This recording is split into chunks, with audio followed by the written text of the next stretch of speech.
What's up, guys? Welcome back. Today I want to walk you through St. Francis de Sales' book, Introduction to a Devout Life, and walk you through his first meditation that he puts in here, which is on creation. And if you haven't already watched the video on St. Francis de Sales, or the video I did on his method of meditation, the links are below, so you could go click on those and watch those before we get into it. But otherwise, without further ado, let's jump into his meditation on creation. So, as with all of his meditations, they always start with the preparation, which it's where you place yourself in the presence of God and ask Him to inspire your heart. And these are all how-to-dos are in the method of meditation. So after the preparation, we jump into the considerations. And he lists a couple considerations here. And so I'm going to read the first one off to you real quick. Consider that but a few years ago, you were not born into the world, and your soul was as yet non-existent. Where were you then, O my soul? The world was already old, and yet of you there was no sign. So, kind of thinking of this first meditation, try and picture our lives within the timeline of creation. And we think of our lifetime being such this long time or long period of time, but it's really hardly even a blink of an eye in the whole timeline of creation. And so we move into the second consideration. God brought you out of this nothingness in order to make you what you are, not because He had any need of you, but solely out of His goodness. Let me read that one again. God brought you out of this nothingness in order to make you what you are, not because He had any need of you, but solely out of His goodness.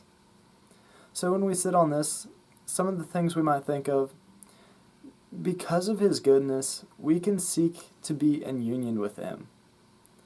He created us to be in this union. So because of His goodness, we have this chance, this choice to be in union with Him. And this choice is free will. So we move into, because of His goodness, He gave us free will, so we can choose to join in this relationship and love that God gives us and that God has for us. And by giving us this free will, He's calling us to this higher holiness, because He gives us this option to choose Him. It's no longer we all have to love Him, we choose to love Him, therefore calling us to a higher holiness. And so now let's move into the third consideration. Consider the being that God has given you, for it is the foremost being of this visible world, adapted to live eternally and to be perfectly united to God's divine majesty. And it says to be perfectly united to God's divine majesty. So we were talking about this perfect union in the last consideration. So now in this third one, what tears us away from being in perfect union with God? What sins do we have in our life, or what's holding us back from being in perfect union with God? Whether, with our free will, we're choosing wrong with this sin, or the worldly pleasures and the treasures, pride, selfishness, just what are the things in our life that are holding us back from being in that perfect union, that perfect glory with God? And so after the considerations, we move into the affections and resolutions. And so with these, he gives a statement, and then he kind of offers a little something that you can take, or you can turn it into something of your own. So the first affection, humble yourself utterly before God. And then it goes on to say, saying with the psalmist, O Lord, I am nothing in respect of you. What am I, that you should remember me? O my soul, you are yet lost in that abyss of nothingness. If God had not called you forth, and what of you in such a case? So, kind of what we get here is, remember, we would cease to exist without God's thought. We only exist because God is constantly thinking and holding us in His thought. And with just the slightest glimpse where He wasn't thinking of us, poof, we cease to exist. So in the second of the affections, give God thanks. And then it continues, O great and good Creator, what do I not owe you, who did take me from out of that nothingness, by your mercy to make me what I am? How can I ever do enough worthily to praise your holy name and render due thanks to your goodness? So we have this idea, and we remember that alone we are not enough, and alone we can do nothing. It's only with God. And like it says in Matthew's Gospel, with God all things are possible. So then we move to the third of the affections. Confess your own shame. And St. Francis continues, But alas, O my Creator, so far from uniting myself to you by a loving service, I have rebelled against you through my unruly affections, departing from you and giving myself up to sin, and ignoring your goodness as though you had not created me. This kind of reminds us of, in the Gospels, where Jesus is saying, the spirit is willing, but the flesh is weak. And so we move into the last of the affections. Prostrate yourself before God. And St. Francis continues, O my soul, know that the Lord, He is your God. It is He that made you, and not you yourself. O God, I am the work of your hands. Henceforth I will not seek to rest in myself, who am nothing. And what have you to glory, who are but dust and ashes? How can you, a very nothing, exalt yourself? In order to my own humiliation, I will do such and such a thing. I will endure such contempt. I will alter my ways, and henceforth follow my Creator, and realize that I am honored by His calling me to the being He has given. I will employ it solely to obey His will, by means of the teaching He has given me, of which I will inquire more through my spiritual Father. So a couple things kind of pop out through here. And one of them being the passage from the Old Testament there, we are the clay, you the potter. We are the works of your hands.